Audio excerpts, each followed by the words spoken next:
Simple to complex, ചെറുതിൽ നിന്നും വലുതിലേക്ക്. Known to unknown. Known to unknown, അറിയപ്പെടുന്ന കാര്യത്തിൽ നിന്ന് അറിയപ്പെടാത്ത കാര്യം.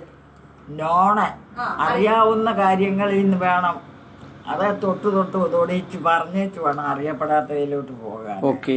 Non to unknown. 3 near to far, അടുത്ത് നിന്നും ദൂരേക്ക്. അടുത്തുള്ള കാര്യങ്ങളെല്ലാം മനസ്സിലാക്കി വെച്ച് അകലോട്ട് കൊണ്ടുപോകണം. ഇതേ തൊട്ട് വേണം കൊണ്ടുപോകാൻ. Near to far, simple to complex, known to unknown, easy to difficult. Easy, easy, simple. പ്രയാസം കുറഞ്ഞ കാര്യങ്ങളിൽ നിന്ന് പ്രയാസം കൂടിയ കാര്യങ്ങളിലോട്ട് കൊണ്ടുപോകണം. പ്രയാസം കുറഞ്ഞാത്ത തൊട്ട് 5 വേണം. ഇനി ഇല്ലേ 5 ഏതാപ്പാ? 4 ആയില്ലേ? 4 ആയി. 5 എങ്ങനെയാ? Back and fourth.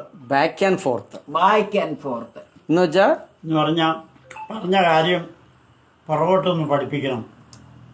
പറഞ്ഞത് വീണ്ടും ഒന്ന് റിവൈസ് ചെയ്യണം. അത് തന്നെ റിവൈസ് ചെയ്യുക. ബാക്ക് ആൻഡ് ഫോർത്ത് എന്ന് പറഞ്ഞാൽ പുറയിലത്തെ കാര്യങ്ങളും ചിന്തിച്ചിട്ട് മുമ്പോട്ട് പോകും. യെസ്.